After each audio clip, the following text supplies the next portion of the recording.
Hello, everybody. Thank you for the warm welcome. I am Jason Rice. I am an SSP officer veteran as well as a U.S. Army Corps of Engineers veteran. I am an engineer. The talk today is related to my own experiences with the SSP. One of the things to keep in mind is that there are many SSP programs. There's not one. There are probably dozens. And if you think about it, somebody may be working on a component for a spacecraft or advanced technology, and they have no idea what they're doing, except that they're just piecing this part together. They are a member of the SSP, but they don't know it. So there are lots of pieces and parts to the SSP puzzle. And my discussion today is only about my own experiences within the SSP, within the IDARF program. Because of the extreme compartmentalization, there's a lot of information that people in one program aren't going to know about another. Even those at the very top of the rank structure are not going to know about other SSP programs. And we'll get into that in a few minutes, why they designed the system like that, why they designed the programs like that. And I think only disclosure when it happens, not if, when, because it will, when it happens, I think we'll find out a lot more about the various programs. Now, if you're looking at the screen here, you see, what is this wheel? This shows the Bilderberg group, how many people are involved in it, their interconnections, and this gets back to the cabal, their control of every aspect of our lives, from the media to education to national defense. This is a compartmentalization. The people that work for these, the people that operate in this world, are not entirely aware of the other aspects of the SSP that they may be involved with. So some of the things that we can expect to have happen as disclosure happens is that the only suggestion I can make is that expect anything and everything from one end of the spectrum to the other, because there will be momentous, joyful disclosure technologies that we'll find out about, but there will also be some very tough truths that we will have to work through.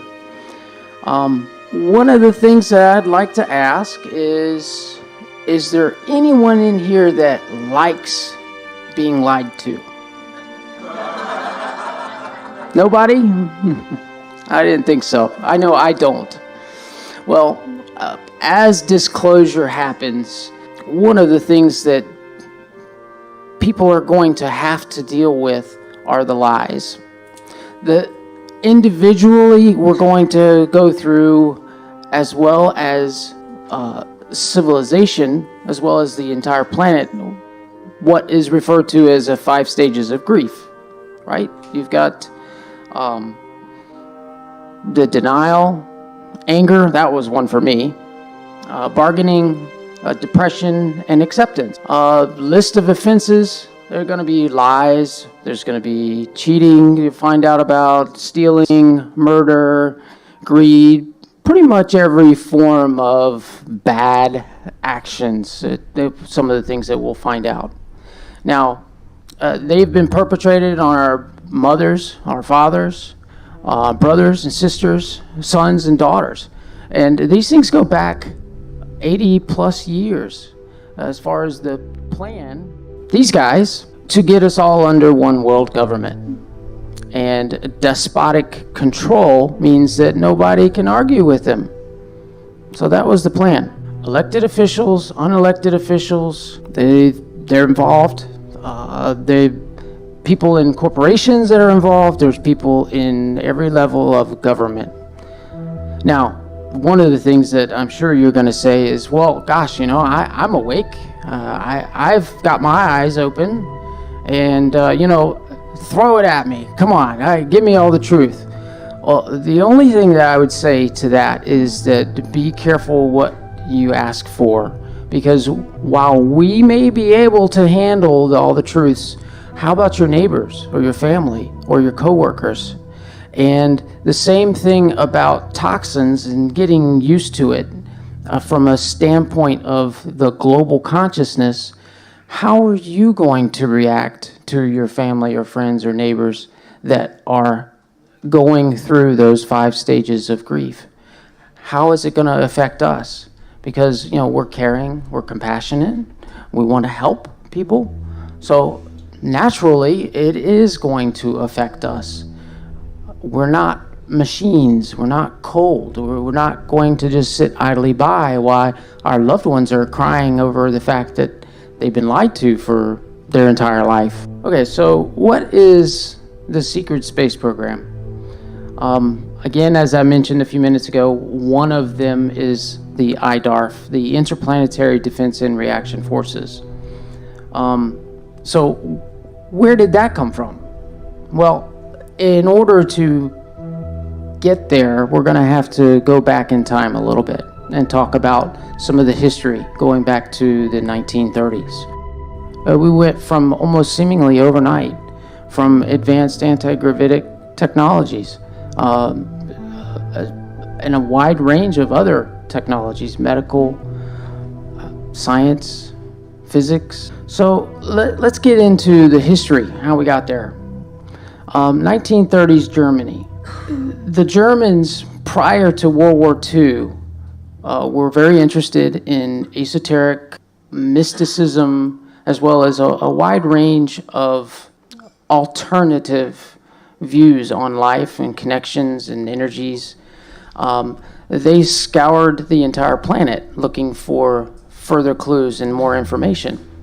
Now, in 1936-37 is when they began their contacts and communications with the Draco. All right, well, who are the Draco? Well, they are an alien race that is a reptilian-based, that are not very nice, to put it mildly. These are negative ETs. They are definitely service to self-oriented. So shortly after their first contacts with the Draco, the Germans decided, okay, well, they're saying that there's some technology down in Antarctica, so we should go down there. So in 1938-39, they had an expedition down there. The SS Neuschwabenland was the ship, and they carved out a particular area. And I think you'll see that the area they carved out is it's in the Queen Maud Land area on the map there. And on the right-hand side, you'll see those orange pieces are actually mountains. So the entire boundary from a military standpoint is essentially an offset. It gives them some property and protection and some defense in depth from the mountains, where they ended up putting Base 211, the first one. So let's go through the timeline a little bit. They departed Antarctica in February 1939 and made it back to Germany in a couple months later, April time frame. And guess what else happened just a few short months later? Well, that's exactly right. They invaded Poland in September, 4 or 5 months later. Now, I don't know about you, but I don't believe in those kinds of coincidences. So they must have seen something, found something, right? Well, they were told what was there, and they confirmed it. And then once they confirmed it, that furthered their plans for world domination. And so 1940s, let's go through a little bit. They started building out and stocking their base in Antarctica so that they would be able to contain, feed, house upwards of 300,000 people. There were thousands involved with it. Most of them were native Germans, so that they could keep the information compartmentalized. Again, there's that word. They were able to use the geothermal properties underneath the mountains for their power source initially. Later on, they developed alternative advanced technologies, so they wouldn't have to rely solely on geothermal. But it was there. And they already had some advanced civilization that had been abandoned that they were told to go investigate by Draco. Draco wanted that technology.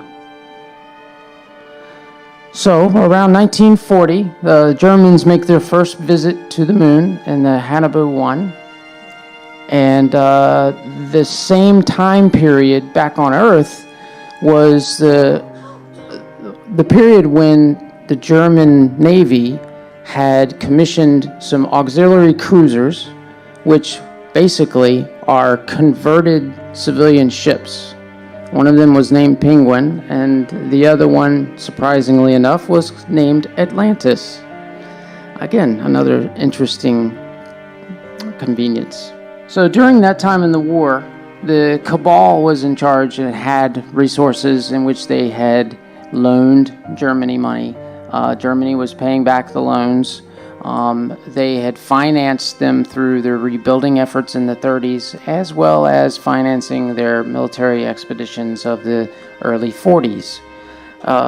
What happened is that Germany decided that, hey, we really don't need this central bank. We're going to instead start bartering with other countries so that we don't have to use a fiat centralized currency.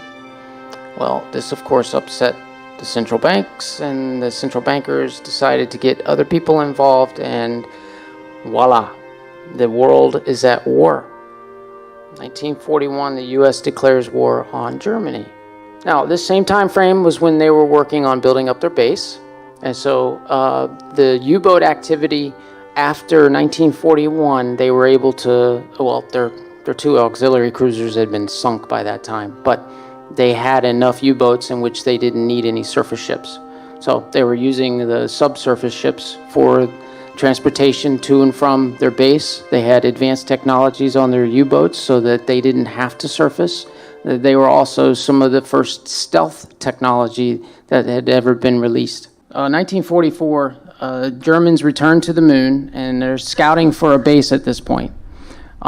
They also visit Mars for scouting purposes as well.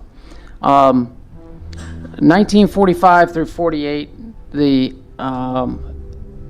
Germans start infiltrating the Allies, and their purpose was to get people in place. And they started off with, getting people in the military, getting people enlisted, getting people involved in politics, so that they could get them deeply embedded into the Allies' governments. The public portions that have been advertised are Operation Paperclip. 1946-47 was when the Antarctic Germans, the AG, started negotiations for a moon base, because they found out that the property on the moon is occupied by other alternate alien races, and so they had to negotiate with someone to get a base, to get property, to get a lease. The Draco had done their homework and had assured that nobody else would deal with the Germans, so the Germans were forced to work with the Draco. So 1947 was when the Antarctic Germans enacted their lunar base. Now, what did the Draco want in exchange for 20 acres of lunar landscape? And I tell you, 20 acres is really not that big. There's not much you can do with 20 acres except for, building down, which is what they eventually did. The Draco wanted 225 humans and 25 years worth of first refusal rights on the technology. That's what they wanted. At first they wanted all females. And the Germans knew that in order for them to have a successful civilization, they needed as many females for propagation purposes as they could. So they didn't even bother with answering that. Came back later. 6 months it took them to finally reach an agreement. They came up with still the 225 citizens and 25 years of technology first refusal rights. Now, to give you an idea of the kind of negativity that these Draco are, when they landed to come collect their prisoners, they used technology to freeze people, to lock them in place, and they also used memory alteration technology that was feeding everybody in that cave images of mutilations, images of every type of atrocity imaginable, and the people couldn't do anything about it. Why did they do that? Well, because they thought it was funny. It was their own sense of humor, as something that is sick by any normal standards. 2 guards escaped because they were outside the freeze field, for lack of a better way of putting it, the mobilization field.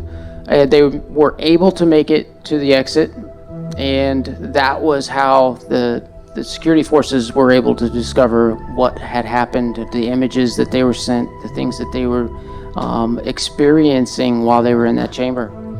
After that, the 278 losses, because eventually those 2 guards suicided 5 years later, and they vowed that they would never use their own people again. So who would they use? The rest of the planet. So between the years of 1947 and 1952, the Antarctic Germans lost about 1,000 people on building out their moon base. Some of them had to do with building the enclosures so that they would seal. Some of it had to do with sensor technology, because in order to operate in a vacuum, you need to have remote sensors, and they were still working on that technology. Again, you got to think that the Antarctic Germans had a mixture of extremely advanced technology and 1940s technology. Now, they were on an incredible learning curve because their lives depended on it, but that was what they were working with. Now, there's a lot of things that happened in 1947. In February, starting in November of 46, the U.S. government had sent a flotilla of naval ships down to Antarctica to test Antarctic operations. Now, given the amount of time between the end of World War II and the fact that they had close to 5,000 people down there, I don't buy that. The information that I'd gotten while I was in the SSP also didn't support that. So February, Operation High Jump ends, and they sail back to the United States, returning to Washington in April. President Truman issues his executive order in March, in which the loyalty of all federal employees would be evaluated by the FBI. This is when that started, for all federal employees having to go through background checks to test their evaluation for their loyalties. Now, at the time, the McCarthyism was running really hot, so they blamed it on the communists. But what was actually happening is that the Antarctic German infiltrators, that's what they were really after. Later that year, guess what happened in July? There's one that everybody should know. The Roswell event, that's right. Now, do you find it highly suspect that the same month that the Roswell event happened is also when the National Security Council and the CIA were created? Same month. Now, the CIA took over from the operation of State Security OSS, which was handled by the military. After the president enacted the CIA, it was now handled by civilians, which meant that the military was out. They washed their hands of it, that's right. They were able to get the civilians in there so that the civilians could then control. September of later that year, Majestic 12 was created, again for dealing with alien politics or alien recovered craft or technologies. Now, when Admiral Byrd left Antarctica, he took a message with him. Now, there are alleged reports that he made a statement to a newspaper about the threat and about an enemy capable of incredible feats. Well, the other message that he took with him was from the Antarctic Germans, in which they were requiring a meeting so that they could negotiate a truce, a ceasefire. Well, the Antarctic Germans needed to have some time so that they could build up their defenses. That's what they wanted to do. They had a fleet of anti-gravitic craft, but it wasn't enough to take on an entire globe of people or allies that would have been aligned against them. So they wanted some time to build up their forces. And they also knew that the Allies had nothing that could compare to their technologies.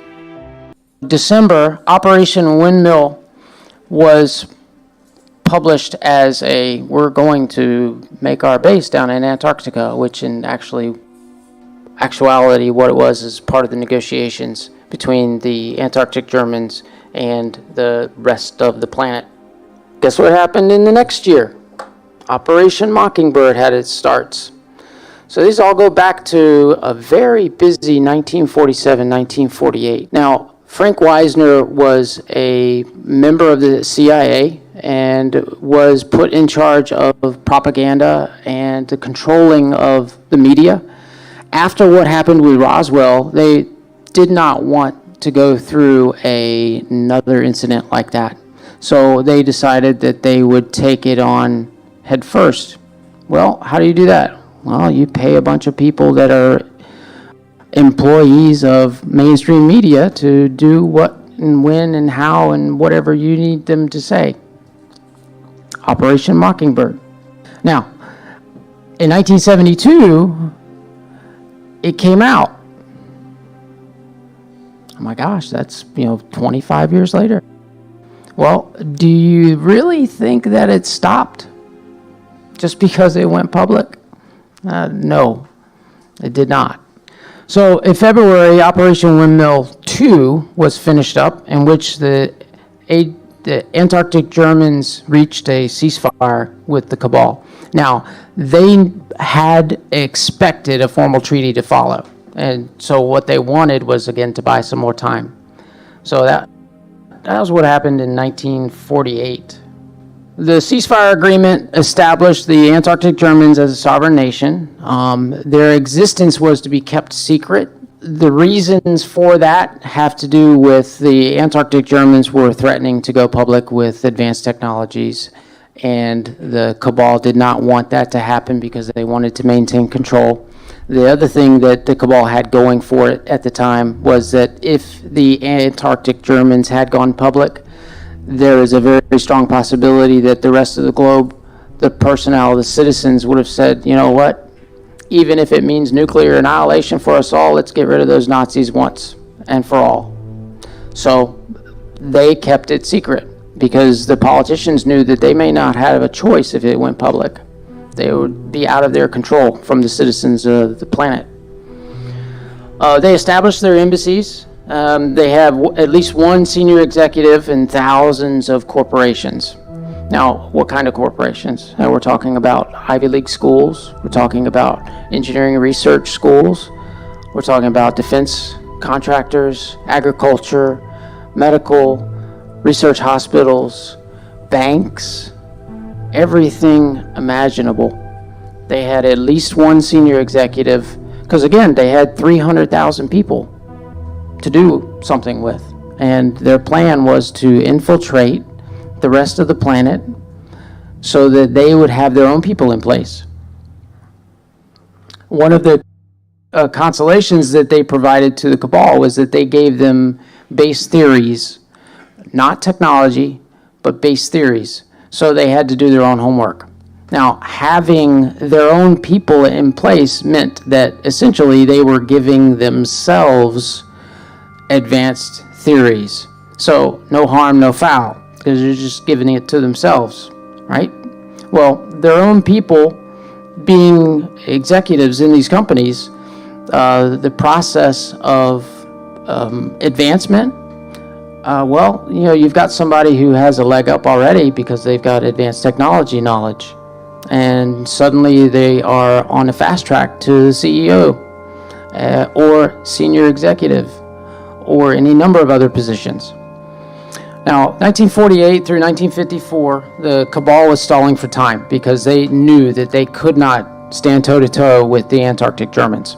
The technology level of the Antarctic Germans was far beyond anything that they could handle. I mean, they tried with a naval task force, and the naval task force was sent packing.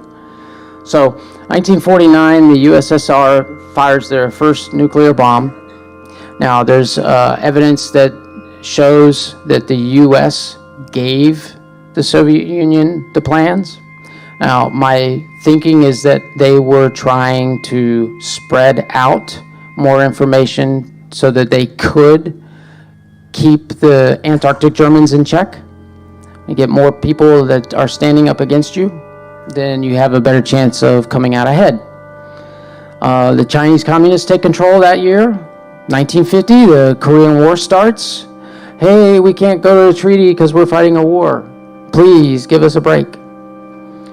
1950 to 1954, McCarthy's Red Scare. Again, the U.S. government was searching for the moles and the spies from the Antarctic Germans. Now, one of the things that they provided as a good faith, at least that's what they called, the cabal provided the London Debt Agreement, in which all of Germany's, now conventional Germany, not Antarctic Germany, the Antarctic Germans still had a connection and a love for their homeland. So the cabal took advantage of that and said, okay, look, give us some more time and we will forgive all the war debt before and after World War II. So this goes back to World War I. Now, we think that the United States debt of, 22 trillion is high? How about 1,000 trillion that they forgave in equivalent modern dollars? $1,000 trillion. Free and clear. That's what they gave to Germany. Now, during this time, the Antarctic Germans were working on their moon base. Again, they had lost about 1,000 people. They had also started working on their Mars base, New Berlin. And the problem with New Berlin is that, their goals for New Berlin was that they had to invade the space and take it over from another alien race. Now, they lost about 17,000 soldiers during that campaign. Now, it may not sound like a lot. One is too many, but if you add up all the Allies' losses during World War II, this is what that accounts for from a perspective of their total population. Now, it also meant that it was some of the most physically fit, some of the most active. These were the people that they lost. And so they knew that they needed to fix their personnel problem. And one way to do that was to acquire more people for some of the jobs and positions that their people couldn't fill or didn't want to fill. So they stepped up their pressure on the cabal. UFO sightings blossomed, exploded during that time frame. There were military pilots that gave testimony about a UFO craft that would shadow them, that the pilot would give them the finger and then fly off, and that the pilot looked humanoid. There were mass sightings over D.C. There were mass sightings over New York City. I believe that was an Andromeda class, the one over New York City, and we'll see that in just a second. That was in 1950. Now, the final straw that the Antarctic Germans used to bring the cabal to the table was they did a nuclear demonstration strike on a heavy cruiser, coincidentally, on its way back from Bikini Atoll during the U.S.'s nuclear testing. The Antarctic Germans exploded a nuclear weapon close enough to affect the heavy cruiser from the EMP. Now, it wasn't close enough that it burned it up. It didn't do that. They just wanted to disable it. They wanted to get the United States' attention. Now, of course they did, as it took them 12 hours to get the ship moving again, and then they limped back to Hawaii. But the Antarctic Germans took it a step further because they knew that the U.S. government would probably say, hey, there's a chance that, those Navy personnel were too close to Bikini Atoll, and that was the explosion that knocked out the power and all the electronics and electrical systems on the heavy cruiser. The Antarctic Germans weren't taking any risk. So they had filmed the entire operation and sent boxes of these films to pretty much every leader in the world, so that there was no question that, number one, they had nukes. They were willing to use them, and their requests was they wanted to meet to come up with a formalized treaty. Well, that pretty much did it. So, as we mentioned a minute ago, the AG finished up their Mars military campaigns in 1954. That was also the same year that they developed their memory wipe technology. So 55 through 59 was when the Antarctic Treaty negotiations began. Now, Antarctica, I imagine that everybody here has read or heard some things about Antarctica. It's about the size of the United States. It has every natural resource, from oil and coal to uranium to gold and silver. Now, has there been another spot on the planet that corporations wouldn't go into to drill for oil? Think about the depths that they would go to in the ocean, or the fracking, or the lengths that they will go to. Well, why didn't they do it in Antarctica? It's got all these resources. Well, it's because of the Antarctic Treaty. There were two components to the Antarctic Treaty. There was a public version, and then there was a classified version.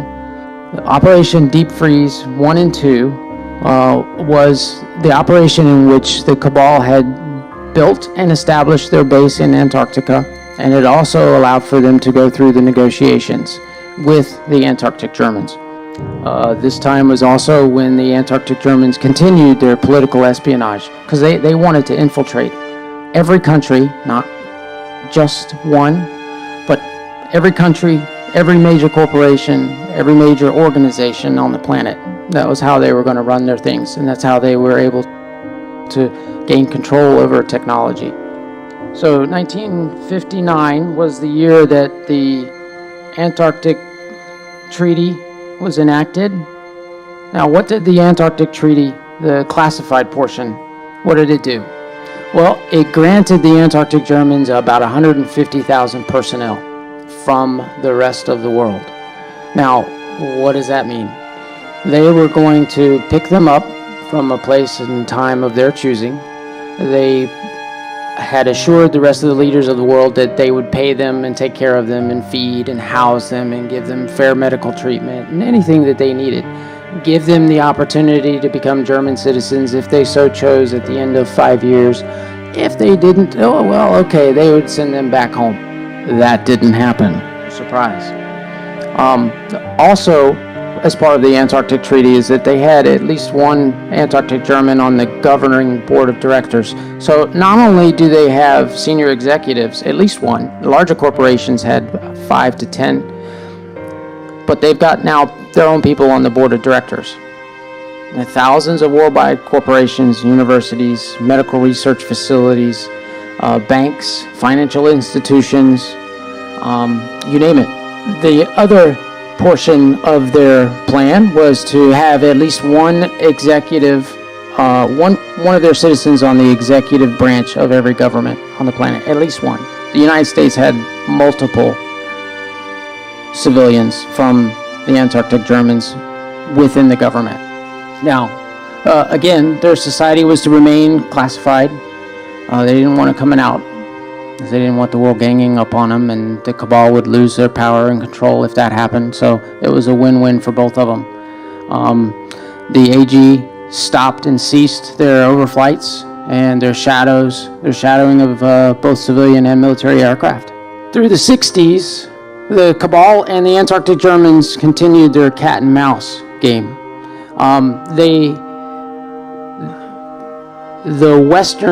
The United States effort to put a man on the moon was an opportunity for siphoning off millions of dollars to invest it into black projects.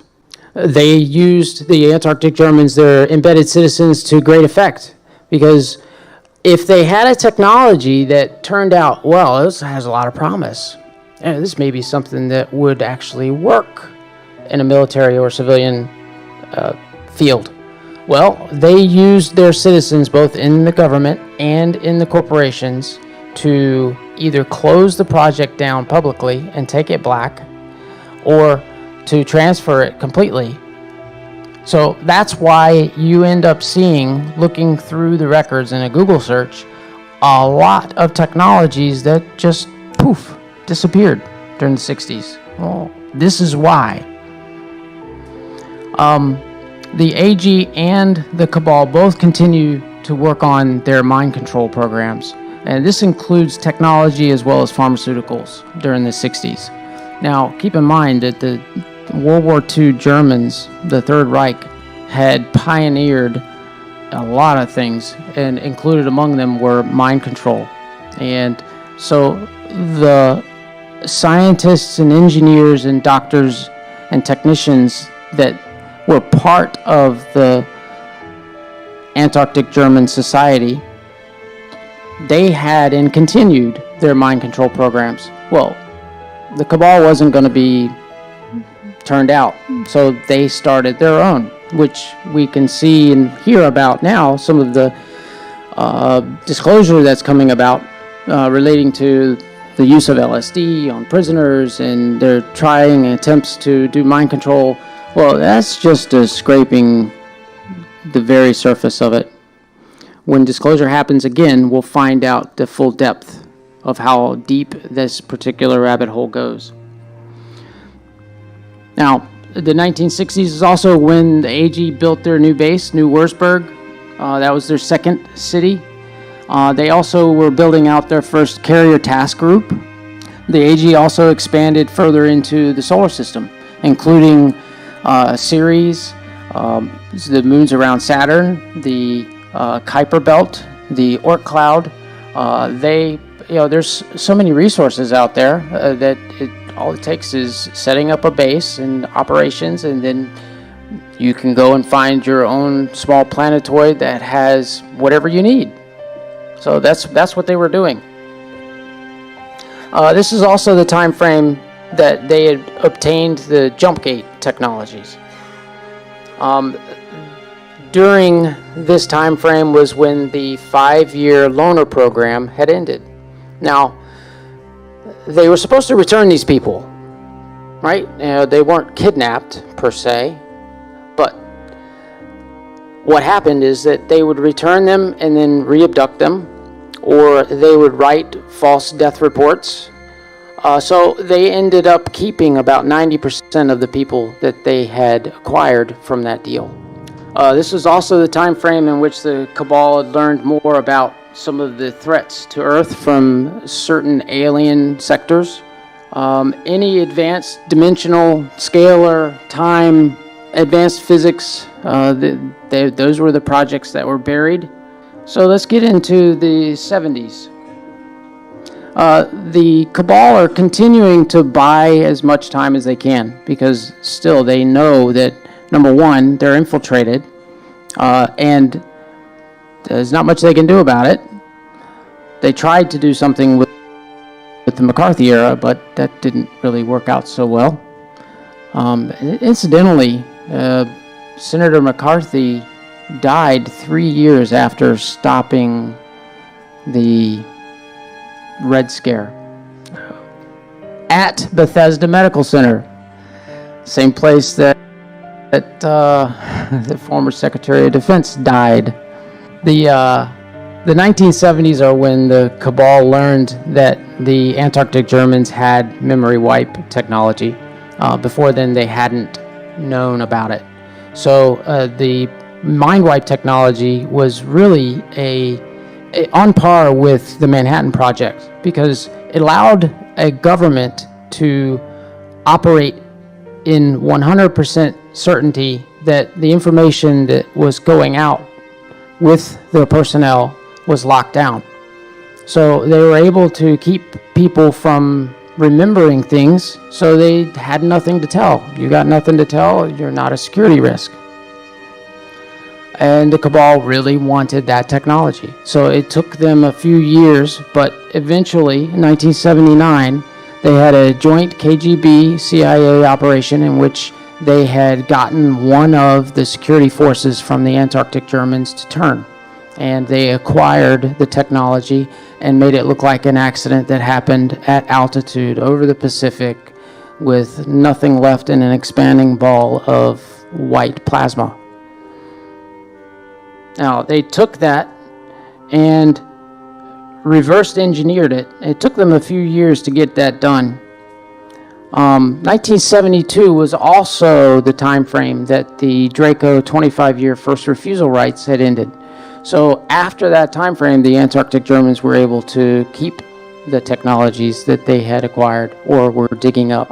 They reached their targeted self-sustaining worker population for their outlying colonies, their outlying manufacturing facilities, the locations out in the rest of the solar system. The Antarctic Germans started working on their own time travel. What they found was that there were problems, temporal interference, if they messed around or tried to monkey with timelines in the past. What they found, strangely enough, was that when they would go back and try and change something by altering whether someone crossed the street here or there, they didn't get hit by a car. Well, what they found was that within a reasonable amount of time, the person would die anyway. Something else would happen. Or the outcome that they were trying to avoid would happen anyway. And so now they're dealing with multiple problems in the past, and so they stopped, thankfully. But I found it interesting that that was one of the things that they discovered through trying to manipulate with time, was that the things that they were trying to prevent or ended up happening anyway. So 1980s. 1982 was when the Cabal finished their reverse engineering of the mind wipe technology. The time frame that they had built their technology for memory wipe was also the same time frame that Voyager 1 and 2 were passing the Jupiter-Saturn area. And one of the things that Voyager 1 did for the Cabal was it informed them just how much build-out the Antarctic Germans had, just how much infiltration alien races were making into our solar system. It scared them. They didn't realize just how much the Antarctic Germans had built out. And so they altered their plans for world domination to speed up the timeline. Originally, they were thinking that they would do it over a period of a century or more. Well, they shortened the timeline to make it happen faster. Now, the reasons and how they did that was by you create a disease and you create the cure at the same time. You poison the food. You dumb down the education system. You keep promoting a fiat currency system.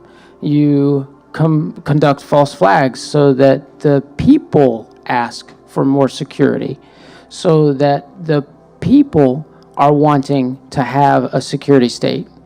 So eventually, that's what they were wanting to do, is to get under a single despotic one-world government. Well, that was around the same time frame that the Antarctic Germans, around 1986, discovered that their memory wipe technology had been stolen. And they did a few things in response to that. The destruction of the Space Shuttle Challenger was one, and then 2 months later, the destruction of the cooling towers at Chernobyl was the second one. They also moved all of their manufacturing and R&D off planet, and they sent a plain brown paper package with a non-operational memory wipe technology to the President of the United States and to the President of the Soviet Union, Mikhail Gorbachev. Both of them got a non-operational memory wipe device with the time, date, and stamp from 1979 on the box. They would have done more, but the Antarctic Germans were worried about the cowboy U.S. President Reagan doing and resulting to nukes. So they left it at that. Plausible deniability. The 1990s, the moving of the Antarctic Germans of the majority of their civilization and their R&D and their manufacturing off planet now changes them over to the Mars Germans. So just that's my term. The people that I met while deployed just referred to themselves as Germans. So, but this is just my terminology for keeping track of it. So in 1990, the Mars Germans acquired a new property on the moon so that they did not have to be as close to the Draco. Well, their lease originally included a clause that if they were to get out of it, they had to find a new tenant. Well, where do you think they found a new tenant at? The Cabal. All right? So they didn't have to go far. It was right there. Well, what did the Cabal have to pay for this moon lease? Well, they ended up paying for the moon lease with 25,000 ground troops so that the Mars Germans could use them for border control. Well, what that turned out to mean was the conquering of planets. So, in order for the Cabal to get their moon base, they provided 25,000 troops. Now, where did they come from? Well, they came from every country on the planet that has a central bank. So, 1991 was when the Cabal and the Mars Germans signed the Cooperative Action Treaty for the Cabal takeover of the moon base, as well as the creation of IDARF, Intergalactic Defense and Reaction Forces, the fleet, the SSP program that I was involved in. The Earth units were split into two separate groups. There was the 3rd Panzer Division and the 4th Panzer Division. Now, the unit that I was a part of was the 3rd Panzer Division. And we were told that we would be helping indigenous populations defend their planet from an alien aggressor that was there to wipe them out. Now, what we didn't realize was that the alien aggressors, as well as our own forces, were being controlled and manipulated by the Draco. They were controlling both sides of it. Now, again, as I mentioned just a minute ago, the propaganda that they spread was that the IDARF was there to help other planets fight off invasion. Now, who wouldn't want to do that? Sure, it's service to others. We're going to help them defend their home turf. Well, if they had told us the truth was that we were all operating under the same command structure, then they would have had major mutinies.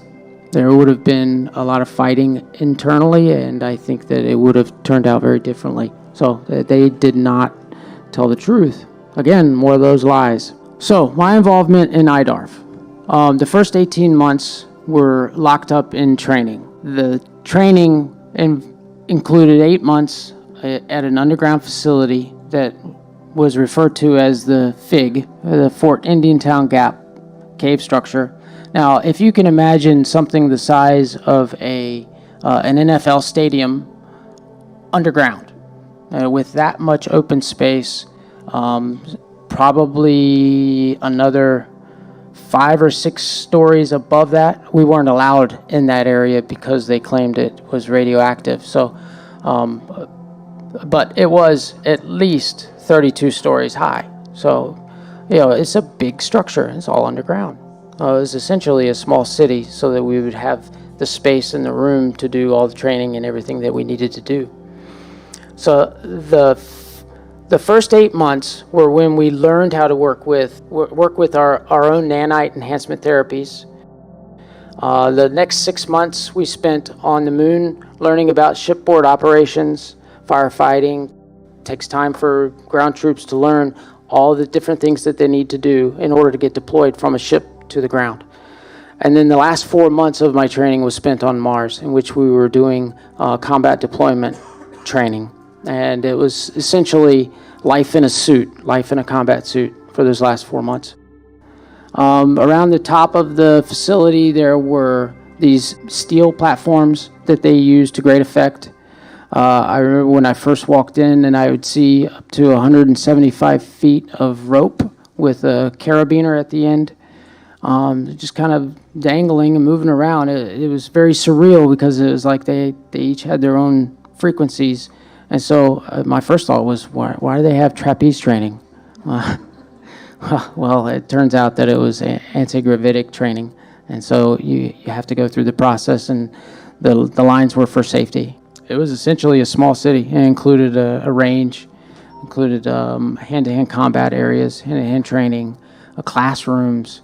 A lot of the first 8 months of our training involved learning how to use our nanite enhancement therapies. And there's a technique that is a biofeedback, where you are able to identify every part of your body and which parts and what feels like what. Well, if you've got a small cyst on one of your knuckles, you'll know exactly what that feels like. That allows you to use the nanite enhancement therapies to great effect for muscle control, for being able to turn on the night vision, for being able to turn on the auditory enhancements, for being able to turn down the need for sleep, for being able to turn off the need for food so that you don't get the growling stomach.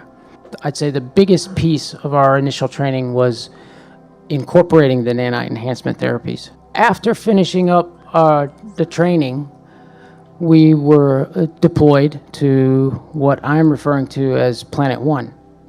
Now, I don't recall the name of this planet, but this was where we came up against the werewolf hybrids. They are 8 to 9 feet tall and a mechanical, biological being. They had hoses and different mechanical parts that were exposed through their skin. They carried a bladed projectile weapon with them. That was a cryogenically operated projectile weapon. There was, before we get into the destruction, I don't want to concentrate on that.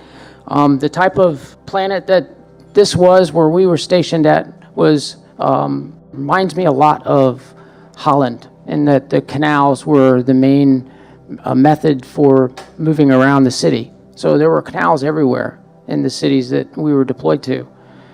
So it gives you an idea of what they look like. These pictures are from Holland, but it gives you a good idea of what they look like, as well as what the hybrid werewolves looked like. Now, the planet was about 2% larger than Earth. It had 60% land mass and 40% fresh water, 2 moons. Planet 2, which is Calidus 3, is the name of the planet that I have recalled. That was our next deployment, and we were there for 67 months. Now, these are the spider-bear-like hybrids. Again, these are created beings specifically for a purpose. Now, they included anti-gravity within their biological mechanical makeup, so that they were able to change directions, alter their line of attack on a dime. This planet, Calidus 3, had a 32-hour day, and it was about the same size as Earth, maybe 4 or 5% larger. This land mass on Planet 2 had about 70% land and 30% freshwater. Again, freshwater, no salt water. This one had 4 moons, and the black moon that was there, we had named Waldo because it was so hard to find. So the joke was, where's Waldo? Their settlements were all below 50 degrees latitude, and none were ever built over 60 degrees. The population of about 4 billion when we made our first landfall.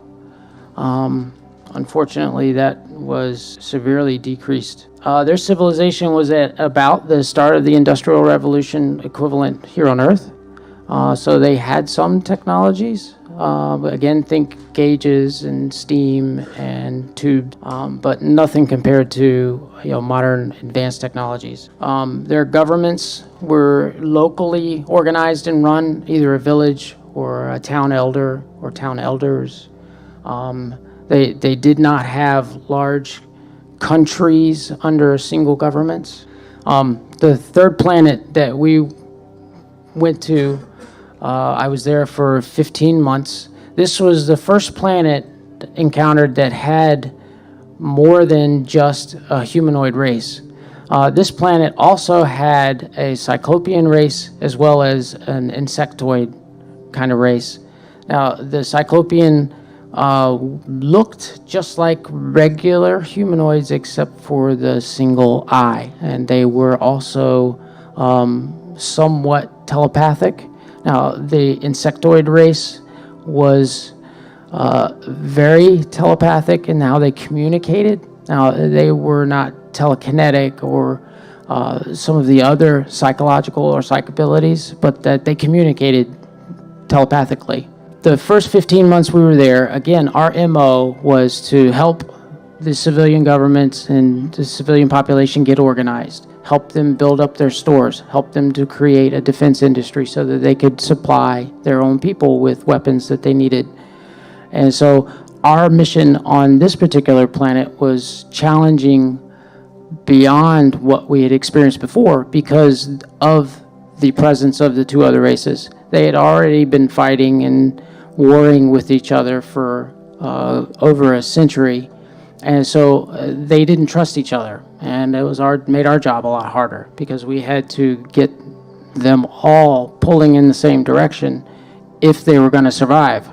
Well, it just so happens that the insectoids didn't trust any humans or humanoids, and there were incidents that started happening because, again, we were trying to get them to get on board, and they didn't like some of the things that the leadership was doing, and they struck back. One of the things that they ended up striking back was a shuttle that I happened to be on at one time. The medical injuries I'd sustained during that shuttle crash were too much, and the local medical facilities weren't enough, so I was shipped back to Mars for 11 months of regeneration therapies and recovery, and also learning to use my nanite enhancements again in the new limbs that I had been given. When those 11 months of medical treatment and relearning were over, I was sent back to Calidus 3 to help with the rebuilding efforts, and it gave me a chance, an opportunity to see what happened after the war, what they were doing. And the war period, they were very strict on the use of additional advanced technologies. And what that means is they wouldn't let us use it. Now, I realized later the reason for that was because they were trying to get the losses as high as they could before they started allowing the use of advanced technologies. After the war, Calidus 3, it was just the opposite. How fast can we get to a super advanced technology? And they opened all the gates.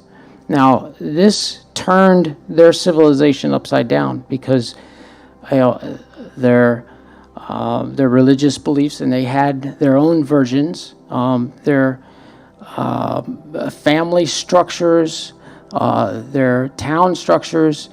It forced them to change the way that they did things from a family level on up through the top of their civilization. Now, surprisingly enough, when I got back to Calidus 3, I also learned that there had been a number of families that were given charge of certain geographical areas. Now, sounds awful familiar. There are a number of families here on Earth that have, shall we say, responsibilities that they feel that they are entitled to. What it turned out that was happening through these false flags was they were setting up cabal operations. If you can imagine they were trying to set up the planet for a cabal-like operation. They didn't want to wait 100 years or more to reach a single world government, so they sped it up. They made it go faster. That was the reason behind the war and all the losses, because these people were willing to agree to the terms because the alternative was defeat and extinction. So the whole purpose was to speed up the one world government process by the techniques that they used. They didn't have to wait 100 years. They did it in about 10. Now, when I was there, I was able to help them rebuild, help them to build orbital facilities. I recall standing on the observation deck of one in particular, in which it was a large glass wall, and when I say glass, it's transparent steel, and which was looking out over the planet. And I could remember looking out and seeing lights on the shadow areas and seeing the rest of the planet lit up and feeling like I was standing on the edge of space. It was unimaginable. We completed a lot of missions in which we were bringing people from the sticks or the boonies or from the extremely rural areas and helping them to make their way into more urbanized areas, so that the governments that had been set up, those 12 families, could provide a place for them to work. How nice. Food and water and shelter and taxes and fiat currency and all the other things that came with it. Now, I did that for 26 months before my next deployment, which was returning to be a trainer. The policy of IDARF is that they do not allow any trainers, any people, any soldiers to become trainers unless they have served at least one combat deployment. And their reasoning is actually quite simple. It's combat Darwinism. If you survive, then you are eligible or can teach. So I went back to the 333rd Training Regiment, in which I was helping to train new soldiers. Now, one of the questions that I get is, well, how did that work out? What did you think about that? Well, that was around the time that I had started putting pieces together and realizing the duplicity of the false flags. And so I had mixed feelings, because here I am helping to train these soldiers to go out and to do the same things that I had done to help defend these planets. And, I was, on one hand, very proud of the soldiers and what they had done and overcome, and the training that they had accomplished and all of the many things that they were able to do. But I was not happy about it because of the duplicity of what was involved. Now, if I had spoken out, they probably would have mind wiped the memory from me so that I would continue on as a non-troubling, non-problem soldier. Now, I don't recall if that had happened, but knowing myself, and I think that is one of the challenges that we are faced with, is know yourself. And knowing myself, I wouldn't have been able to stay quiet. Now, one of the deals is that in order for them to use some of the technologies, they had to do everything within their power to return each of the soldiers back to their departure time and place, which meant they couldn't space me or get rid of inconvenient problems. What it means is that they would have used a mind wipe technology to help erase those nagging problems.